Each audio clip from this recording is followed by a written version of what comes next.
Boys, I do have one questions for you.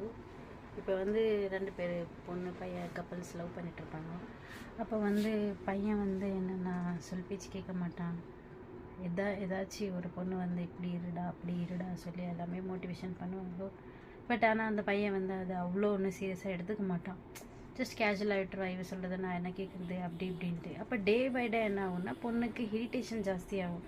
இவன் நான் சொல்கிற பேச்சு எதுவுமே கேட்க மாட்டேன்றான், நல்லா நான் சம்பாதிக்க மாட்டேன்றான், வேறு ஏதாச்சும் மேபி ட்ரெஸ்ஸிங் சென்ஸாக இருக்கலாம், பிஹேவியர்ஸ் இருக்கலாம், இல்லை பேட் ஹேபிட்ஸ் இருக்கலாம். எதாக இருந்தாலும் கேர்ள் ஃப்ரெண்ட் வந்து சொல்லி பார்த்து அவளுக்கு மனசு பெஜாராயிட்டு அவள் என்ன பண்ணுவா, சரி ஒரு கட்டத்தில் நம்ம பிரேக்கப் பண்ணிக்கலாம் அப்படின்னு சொல்லி பிரேக்கப்பும் பண்ணிடுவாள். அதுக்கப்புறமா பாய்ஸ்க்கு அது எங்கேருந்து மோட்டிவேஷன் வருதோ தெரியல, சடனாக சேஞ்சஸ், லாட் ஆஃப் சேஞ்சஸ்.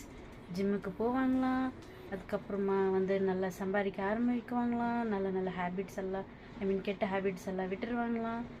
அப்போ மட்டும் எப்படி மோட்டிவேஷன் வந்துச்சு? அதுதான் நான் கேட்குறேன். என்னென்னா கேர்ள் ஃப்ரெண்ட் இருக்கும் போதுமே அவள் சொல்கிற பேச்செல்லாம் கேட்டு இதே மாதிரி இருந்தால் அவங்க கூடயே இருந்திருப்பா, உங்களையும் கல்யாணம் பண்ணியிருப்பான்.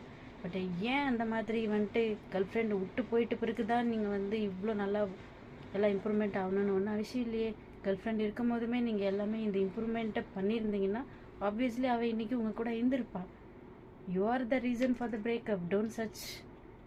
Don't search anything. ஓகே, அவன் மேலே ப்ளேமும் பண்ணாதீங்க. நீங்கள் தான் ரீசன் பிரேக்கப் ஆனதுக்கு. நீங்கள் வந்துட்டு கரெக்டாக எல்லாமே கரெக்டாக பண்ணிட்டு போனீங்கன்னா பிரச்சனையே இல்லை. அதுக்கு தான் சொல்கிறேன், லவ் பண்ணும்போதும் கேர்ளாக இருக்கட்டும் பாயாக இருக்கட்டும் 2 பேருமே நல்லபடியாக புரிஞ்சுக்கோங்க.